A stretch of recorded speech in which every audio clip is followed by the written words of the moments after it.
Welcome back to my channel Debjani story.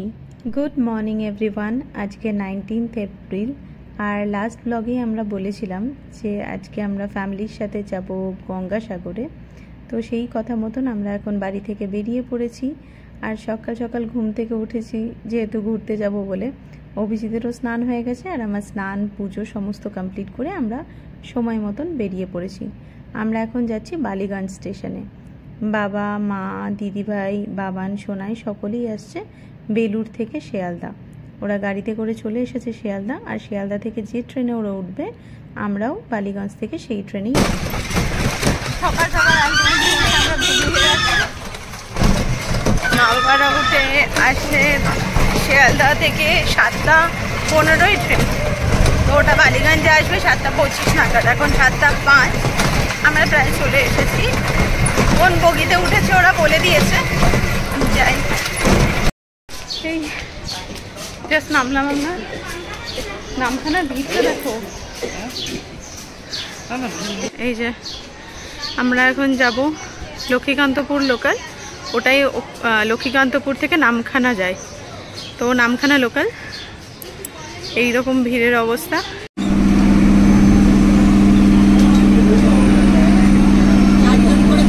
আচ্ছা আমার ব্যাগটা থেকে বের করে দাও না জুতোটা।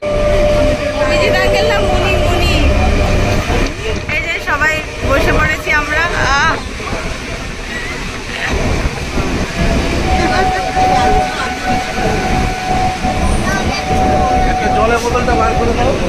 কোনো না না লাইট হোক আর যাই হোক আমি কোট বেশি দিয়েছি।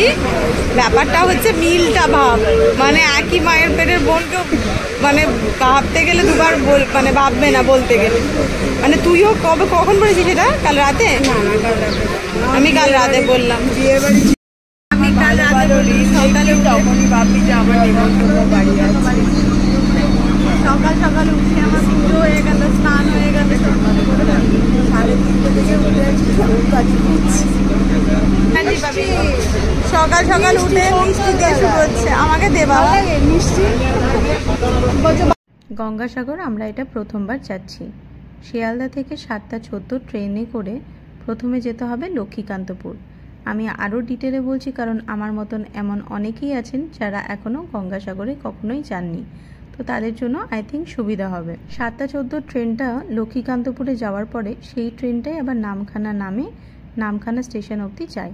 তো গঙ্গাসাগর যেতে গেলে আমরা কাকদ্বীপেই নেমে যাব। আর একটা কথা আমি ভিডিওতে আগেও অনেকবার বলেছি যে এই সাউথের লাইনের ট্রেনগুলো কিন্তু ভীষণ পাংচুয়াল হয়, মানে একদম টাইম টু টাইম ছাড়ে। খুব বেশি হলে 1-2 মিনিট এদিক ওদিক হতে পারে। 7:14 একদম ডট ওখান থেকে ছেড়েছে, মানে শিয়ালদা থেকে। আর এটা 8:54 টাইমিং আছে লক্ষ্মীকান্তপুর। আর এই ট্রেনটাই 9:15 লক্ষ্মীকান্তপুর থেকে নামখানার জন্য ছাড়বে। আমাদের চলে এসেছে লক্ষ্মীকান্তপুরে। তো আমরা এখানে এই ট্রেনটাই যাবে আবার কাকদ্বীপ, মানে নামখানা লোকাল হয়ে এই ট্রেনটাই যাবে নামখানাতে। তো আমরা কাকদ্বীপ যাব।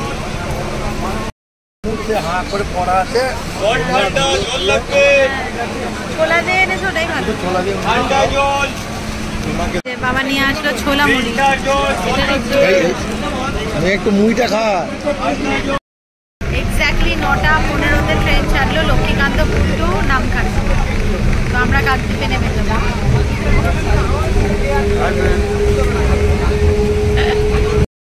ঠিক আছে মুড়ি ছোলা মুড়ি তেলও দেওয়া হয়নি, সর্ষের তেলও দেওয়া হয়নি, শুধু লঙ্কা ছোলা লবণ দিয়েছে। এই কাকদ্বীপ আমরা নামলাম।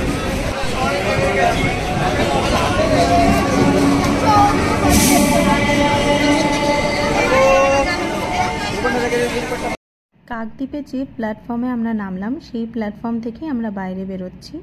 অ্যান্ড দেখতেই পাচ্ছেন বাইরে অনেক টোটো দাঁড়িয়েছিল। তাদেরকে জিজ্ঞাসা করলাম যে ফেরিঘাট যাওয়ার জন্য অটো পাবো বা টোটো পাবো কোথা থেকে।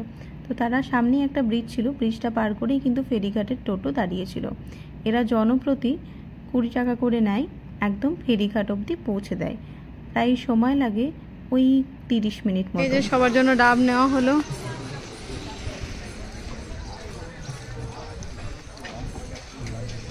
লক্ষ্মীকান্তপুর থেকে কাকদ্বীপ আসতে আমাদের সময় লেগেছে প্রায় 40 মিনিট অবধি ট্রেনে। আর এখানে দেখুন ফেরিঘাটে আমরা পৌঁছে গেছি। আমরা এখন জেটির দিকে যাচ্ছি পার পারসন। ঠিক আছে, গরমটা একটু বেশি, বাট এখানে খুব হাওয়া দিচ্ছে।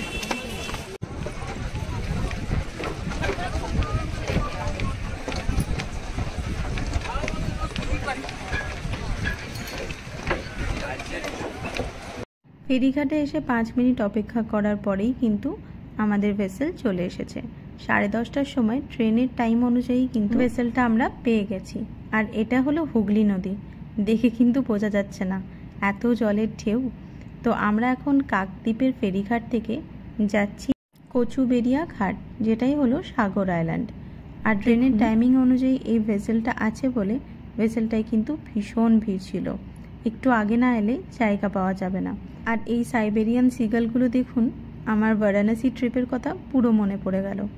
যারা আমার বারাণসীর ব্লগগুলো দেখেছেন তারা অবশ্যই বুঝতে পারবেন যে তখন আমরা কত সাইবেরিয়ান সিগালসকে খাইয়েছিলাম। তো এইসব দেখতে দেখতে আর হুগলি নদীর হাওয়া খেতে খেতে আপনার কিন্তু সময়টা পার হয়ে যাবে। প্রায় 35 মিনিটের মধ্যেই আপনারা কিন্তু কচুবেড়িয়া ঘাটের কাছে পৌঁছে যাবেন।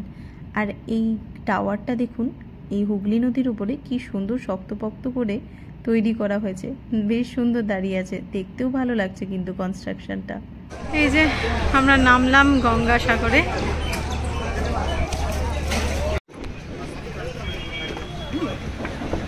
এবার এখান থেকে মোটামুটি গাড়ি, টোটো সবকিছুই ভাড়া করতে পারবে, পৌঁছে যাবে। কিছু খাইনি বলে সুগার খেয়ে এই বাবা তোকে এমনি টাকা দেব না। লিঙ্কা নিম্বু পানি দেখি, নিম্বু পানি এইসব কিনে এখানে একটা ব্রেক নিলাম। তারপরে গাড়িও চলে এসছে, এবার গাড়িতে গাড়িটা দেখা গাড়ি এনার্জি ড্রিঙ্ক ফুল পাওয়ার। এখানে যে গাড়ি পাওয়া যায় সেই গাড়ি বুক করতে হবে আপনাকে। আমরা এখনো এক জায়গায় পৌঁছইনি, বাট আমাদের প্ল্যানিং হচ্ছে নেক্সট প্ল্যানিং 150 কিলোমিটার মানে তোমার হচ্ছে। এই গঙ্গাসাগর এখান থেকে অনেকটা দূরে, বাট ওর কাছাকাছি আমরা সব রিসর্টগুলো দেখেছিলাম। সরকারি যেটাই আছে সেটা নিইনি, আর এটাই মোটামুটি একটু ভালো পেয়েছিলাম, দেখাচ্ছি। এই যে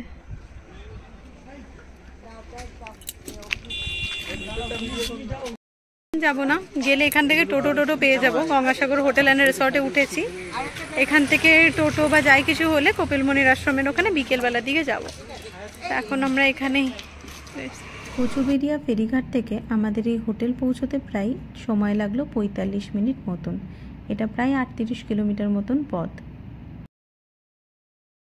জার্নিটা অনেকটা ছিল, যাই হোক ওখানে ওরা বাবা আর অভিজিৎ আছে, ফর্মালিটিসগুলো ফিল আপ করছে। আর তারপরে আমরা রুমে যাব।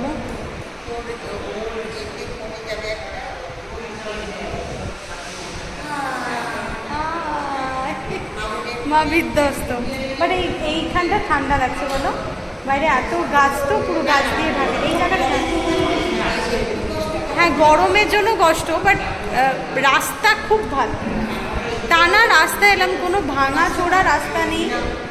এই দিকের রাস্তাগুলো আমি যতবার এসেছি আমি একটাই জিনিস দেখেছি, জামতলা বা আমি যখনই গেছি প্রত্যেকটা জায়গায় রাস্তা এত ভালো, খুব ভালো, খুব ভালো রাস্তা। আর গরমের জন্য একটু কষ্ট হচ্ছে ঠিকই, বাট আমাদের ওই বেরোনো হয় না বলে এখন এই সময়ে আসা, এটা অফ সিজন। আর এগুলো ঠান্ডার সময়ে আসলেই ভালো লাগে। আমাদের সবাই বারণ করেছিল, আমরা নিজেরাও ভেবেছিলাম, বাট ওই একসাথে বেরোনো হয় না। আর বাবা বললো যে একবার যখন সুযোগ হচ্ছে বাবা চ ঘুরে আসি, নাহলে বাড়ির কাছে এইসব জায়গাগুলোও আর যাওয়া হবে না কখনো। তো এই কারণেই বেরিয়ে আসা। আর ট্রেনে করে এলাম, অ্যান্ড আসার পরে থ্যাংক ইউ দাদা, থ্যাংক ইউ সো মাচ। এই যে আমাদের গাড়িটা এখানেই থাকলো, কালকে আমরা ব্যাক করলে এই গাড়িটাতেই ব্যাক করব। আর এটা ওদের লনটা দাদা, ওখান থেকে কি সিঁড়িটা? আচ্ছা থ্যাংক ইউ। এটা কি ডাইনিং এরিয়া? আচ্ছা, একটা রুম ট্যুর দিয়ে দিই। এখানে একটা সোফা আছে, এই কুইন সাইজ বেড।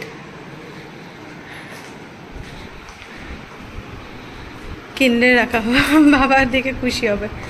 আর এখানে চা কফি যা কিছু খাবে, টিভি আছে, এখানে একটা চেয়ার আছে। ওয়াও,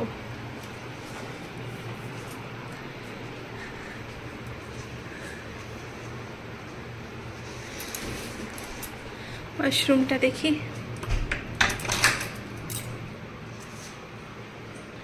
এই যে ক্লিন আছে, যেটা সবচেয়ে বড় ব্যাপার। কি হয়েছে? গোপাল, গোপাল ওখানে তো? হ্যাঁ হ্যাঁ ঠিক আছে। আবার এখানে একটা বাথরুম রাখা আছে, আর এই উইন্ডোটা বেকার হয়ে গেছে।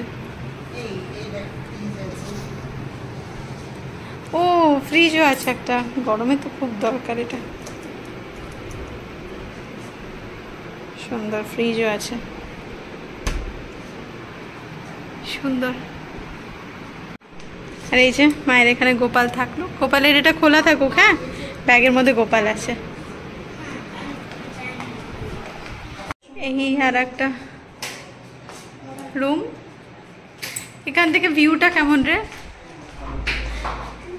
এই যে এখানে ফ্রিজ, বাথরুম এখানেও আছে, এখানে দুটো বাথরুম দেওয়া আছে, আমাদের ওখানে একটা।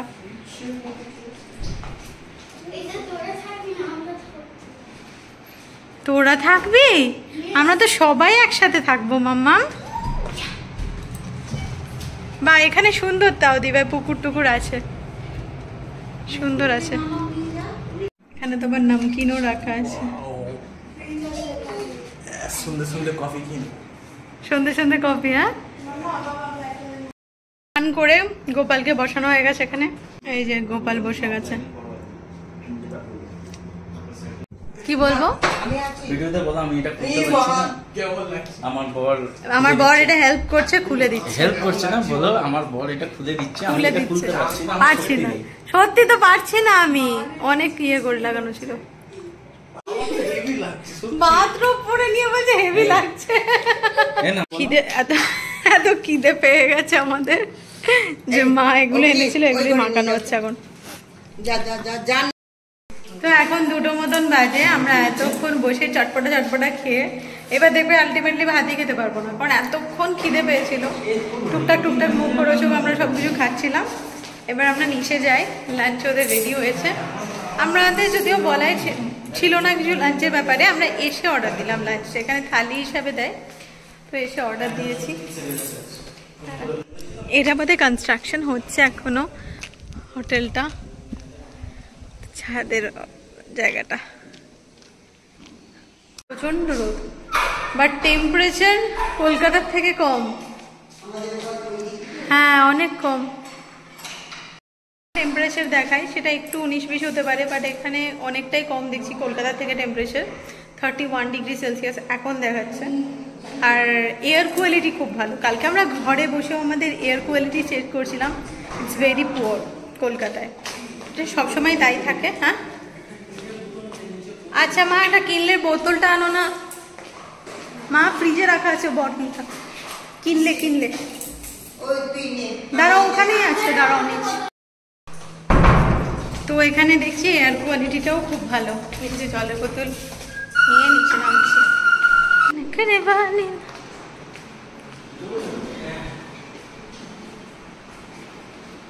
এই যে প্রথমে ভেজ থালি নেওয়া হয়েছে, তারপরে চিকেন, মাটন, মাছ যে যা নেবে সেটা অর্ডার করা হয়েছে। হয়ে যাচ্ছে আপাতত, তারপরে বসো আলাদা করে দিয়ে যাবে। ঝিঙে আলু পোস্ত, ডাল, আলু পটল তরকারি, আলু ভাজা আর ভাত, লেবু, শসা, লঙ্কা সব। খাওয়া দাওয়া খুব ভালো ছিল।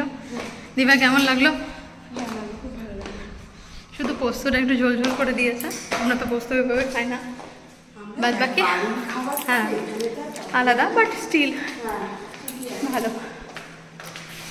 চিকেনটা খুব ভালো হয়েছিল, টেস্ট হয়েছে। কার বিছানা?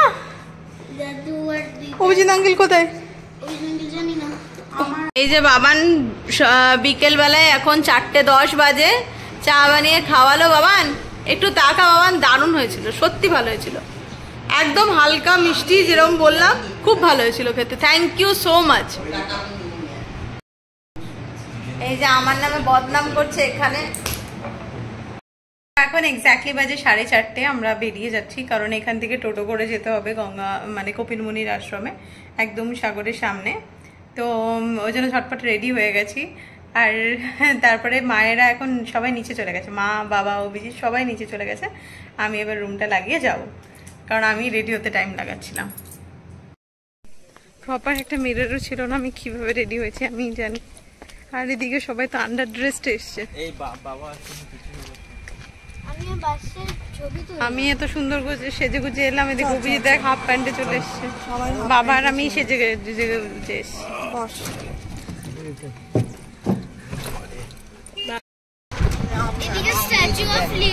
বাবা কোথায় যাচ্ছি আমরা?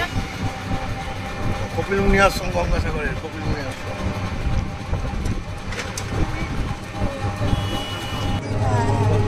প্রত্যেকটা মন্দির সাজিয়েছে, হ্যাঁ লঙ্কা পেতে লেগেছে।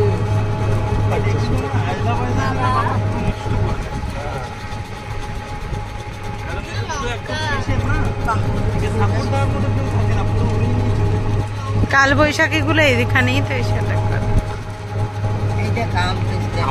হোটেলটা থেকে কপিলমুনির আশ্রমটা একটু দূরে বলে আমরা টোটো নিয়ে নিয়েছিলাম। আর 4:30 মতন বাজছে ঠিকই, বাট এত সুন্দর হাওয়া না, গরমটা বোঝাই যাচ্ছে না। বিশ্বাস করুন কেউ একটুও ঘামেনি। আর টোটোতে আমাদের ভাড়া পড়েছে এক একজনের 20 টাকা করে। Welcome to Gangasagar.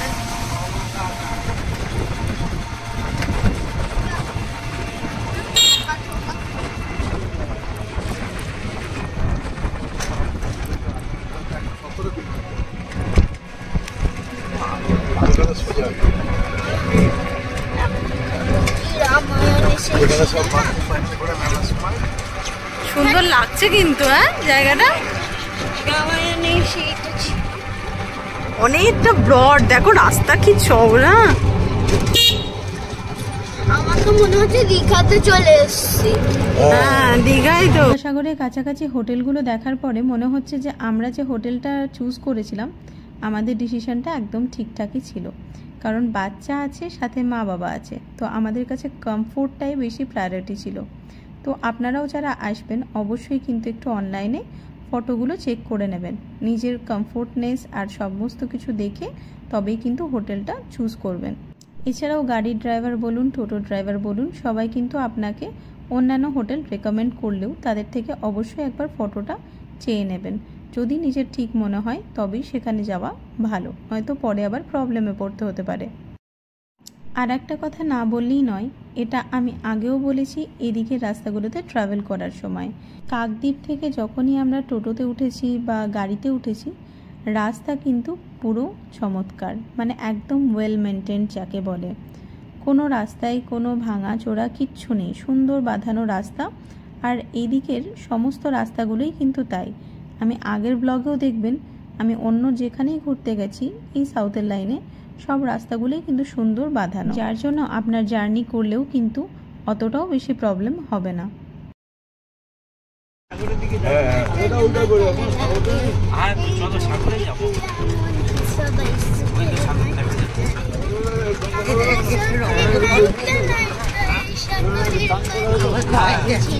মালা গাইতা আমার মন বসে না শহরে, ইট পাথরের নগরে, তাই তো আইলাম সাগরে, তাই তো আইলাম সাগরে।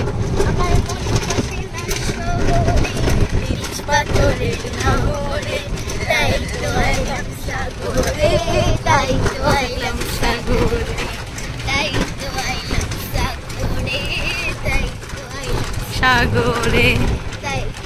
বে অফ বেঙ্গল, সাগর আইল্যান্ডের লাস্ট টিপ এটা, জানো?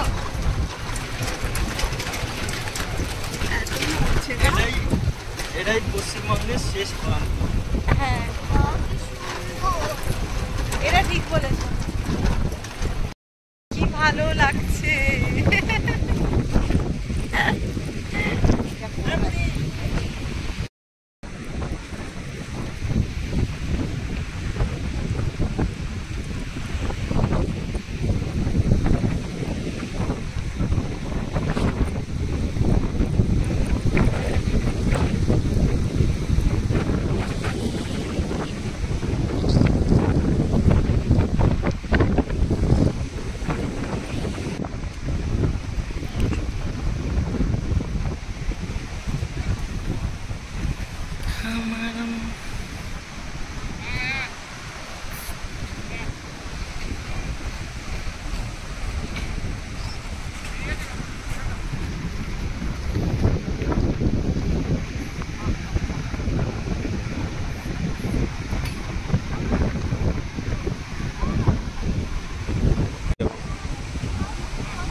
একটা কথা না বললেই নয়, এই যে আমরা এখানে এসে এত আনন্দ করতে পারছি পুরোটাই কিন্তু বাবার জন্য।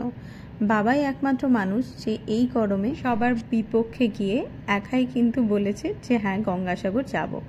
আমি তো প্রথমেই বলেছিলাম যে না এই গরমে গিয়ে কি হবে, কিন্তু এসে খুব মজা করছি। বাবা কেমন লাগছে? দারুণ দারুণ লাগছে না? এ একদম দীঘাপুরীর মতন ওই রকম না, একদম অন্যরকম।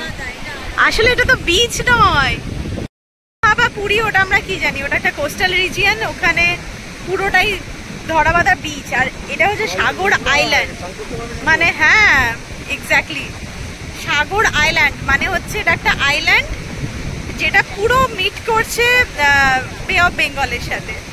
তো মানে একদম অদ্ভুত, মানে আমি জানি না সারা বছর বা সারা সময় এরকম ঢেউ থাকে কিনা, মানে এটা আলটিমেট ঢেউটা। আমি একবার দেখাই আপনাদের। স্টার্ট।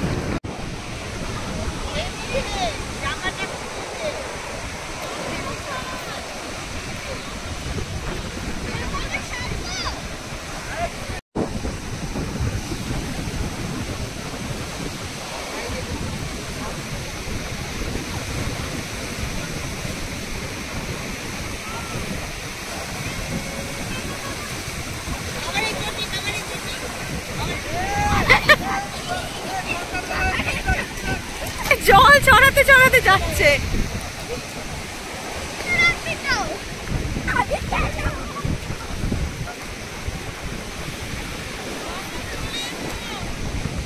মা এখন অমাবস্যা পূর্ণিমা কিছু আছে নাকি? আজকে একাদশী, এই জন্য বেশি নাকি ঢেউটা, বুঝতে পারছি না যে এরমই থাকে কিনা।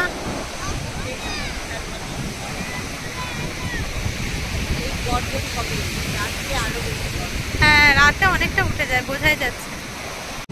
বাবা ওইখানে জামাইকে নিয়ে গিয়ে ভালো ভালো সিনে একদম ফটো তুলছে পোজ দিয়ে দিয়ে।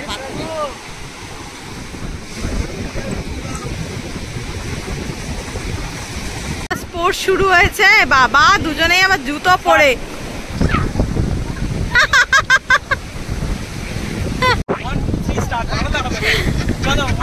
এবার রেস্ট দিয়ে দিল নিজে আর বাবানকে।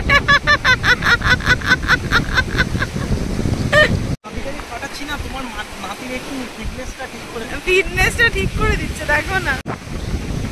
এবার বাবান পালিয়েছে, ভালো করেছিস, বেশ করেছিস। সবাইকে আনন্দ করতে দেখে এত ভালো লাগছিল, মনে হচ্ছিল এটার খুব দরকার ছিল। অভিজিতের তো সারাদিন অফিসের কল মিটিং এইসব করে করে বেশ আজকের দিনটা মন খুলে আনন্দ করছে ছেলেটা। সবাই কিন্তু নিজের মতন করে আনন্দ করছে। মাঝে মধ্যে এরকম একটা ছোট্ট ট্রিপ হলে মন্দ হয় না, সবাই কিন্তু নতুন করে চার্জড আপ হয়ে যায়। বাবা এতবার জোর করলো বলে এখানে আসা, বাবা এতবার জোর করলো বলে এখানে আসা ঠিকই, বাট এসে এত ভালো লাগছে না। আমরা তো ভাবলাম গরম এই সেই যাবো না, অদ্ভুত মজা লাগছে। কিন্তু এত ভালো লাগছে, মানে না আসলে হয়তো আসাই হতো না, বাট খুব মজা লাগছে, সে খুব ভালো লাগছে। শঙ্কর মাছ ছোট্ট, হ্যাঁ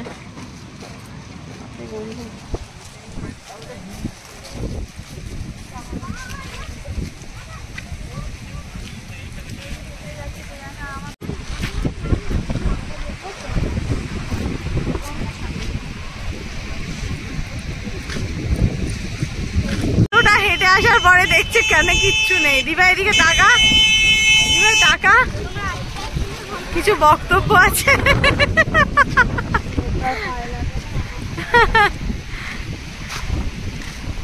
আমি এতক্ষণ হাঁটালো হেঁটে হেঁটে একটা কবিতাও বানিয়ে নিলাম।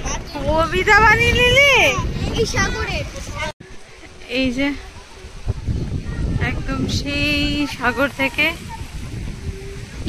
ওইখানে হচ্ছে কপিলমণির আশ্রম। এই যে এখান থেকে পুজো দেওয়ার জন্য জিনিসপত্র পাওয়া যায়।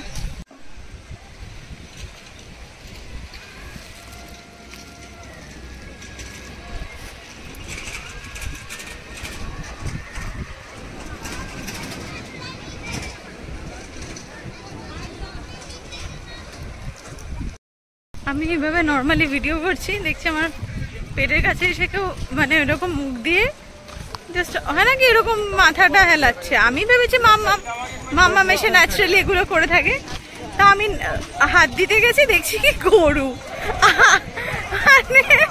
মানে বাছুর টাইপ না বাছুরি। তো আমি কি করবো, আমার হাতে এই জুতোটা আছে যার জন্য ও ভেবেছে খাবার আছে। সে কি অবস্থা, সে পিছু ছাড়ছে না। আর আমি একা ছিলাম, দিদিভাইকে নিয়ে ওই দিক থেকে অভিজিৎ আসছিল, একটু দূরে আসছিল, তো অভিজিৎ এসে তাড়ালো, তারপরে গেল, কিছুতেই পিছু ছাড়ছে না। এখানে দেখুন কত গরু বাছুর, এই মন্দির।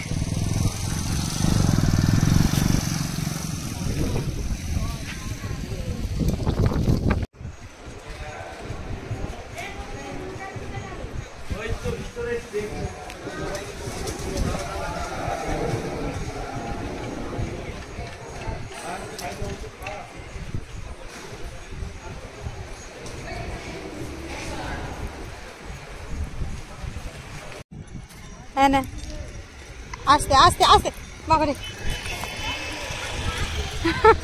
আমি ভয় পেয়ে ফেলে দিয়েছি।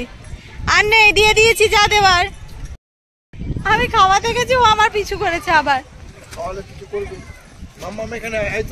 আমরা হোটেলে এলাম, পুরো রাস্তাটাতে ট্রাভেল করলাম। এই একটাই মোটামুটি বড় হোটেল ছিল, যেটা আমরা অনলাইনেও দেখেছিলাম। টুকটাক আমি ভিডিওতে বড় হোটেল দেখেছিলাম, সে ওইটার নাম এখানে কেউ বলতেই পারছে না। গভর্নমেন্টে একটা হোটেল দেখাচ্ছিলাম না তোমাকে, কটেজ ছিল বা কিছু, আইডিয়া আছে কি নামটা ছিল, ভুলে গেছি একদম।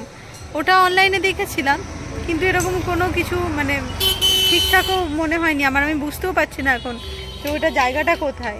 এটা হয়তো অন্য দিকে পড়বে ওই হোটেলটা, কারণ যেতে আসতে তো দেখতেও পাচ্ছি না, কিছুই বুঝতে পারছি না। তাই কাছে পিঠের মধ্যে এটা একটা বড় হোটেল আমরা দেখেছিলাম বলে এটা নিয়েছিলাম। খুব সুন্দর, মানে মানুষ, হোটেলটা এখন হয়তো আরও ওপরটা বড় করবে, ঠিক আছে, বাট মানে মানুষজন খুব ভালো, সার্ভিস খুব ভালো, ওদের খুব ভালো ব্যবহার, কিছু প্রবলেম হলে সাথে সাথে সেটা করে দিচ্ছে, খুব ভালো এগুলো। এই যে গঙ্গাসাগর হোটেল অ্যান্ড রিসর্ট। আর মা চা খেতে গেল, তাদের চা খাওয়া অভ্যেস, তাদের ওই কোনোভাবেই হোটেলের চায়ে মন ভরে না, লিকার চা খেতে গেল। মানে ওই হোটেল মানে বাইরে থেকেই খাবে, কিন্তু ওই আমাদের যে টি ব্যাগটা দিয়েছিলাম, হ্যাঁ কাচতে হবে, টি ব্যাগগুলো দিয়েছিল না, ওটাতে ঠিক ভালো লাগছে না নাকি চা খেয়ে। এসে ফ্রেশ হলাম, তো নিচে গিয়ে কিছু ফর্মালিটিস আমি আর অভিজিৎ মেটাচ্ছিলাম, ততক্ষণে আমরা চাও অর্ডার দিলাম, কারণ বাইরে থেকে মায়েরা চা খেয়েছিল, বাট হোটেলের চাটা খুব ভালো লেগেছে দিদিভাইয়ের। তো আমরা হোটেলে আবার সবার জন্য চা অর্ডার করেছি, আর এখন মা ঝামেলা করছে আমি সেকেন্ড টাইম চা খাবো না। এই যে চা সব শেষের দিকে, শেষ হয়ে গেল অভিজিৎ। হ্যাঁ,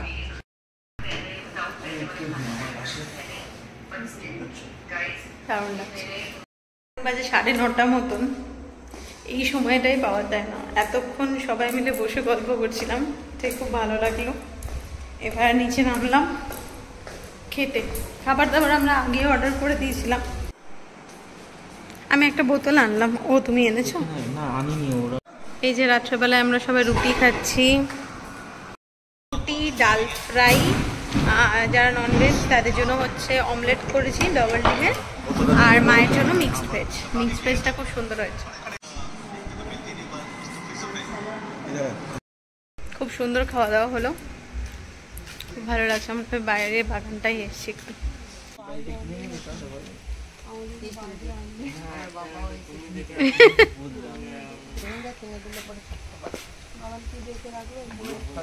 বাবা কেমন হলো খাওয়া দাওয়া? খাওয়া দাওয়ার মান ভালো না, মান ভালো না, প্রচন্ড দাম, প্রচন্ড দাম, মানে গঙ্গাসাগর তুলনায় অনেক দাম। মানে আমরা আন্দামানে এরকম খেয়েছি, না না ওরকম নেয়নি, ভালো রেস্টুরেন্টে ভালোই দাম নিয়েছে, 120 টাকায় নিয়েছে, কিন্তু গঙ্গাসাগর অনুযায়ী অ্যাকচুয়ালি কমপ্লিমেন্টারি ব্রেকফাস্ট থাকলে মেনলি সমস্ত রেস্টুরেন্টেই বা হোটেলে বুফে থাকে, তাই না?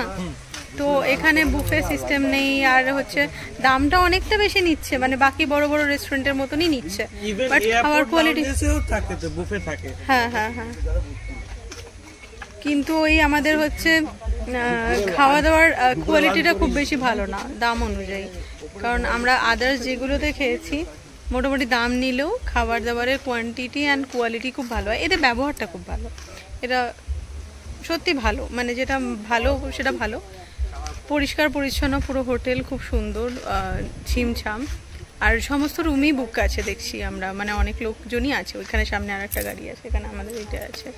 এখানে দাঁড়িয়ে ভিডিওটা এন্ড করছি, তোমরা সবাই এসো, মা এসো, এই দিবে আয়।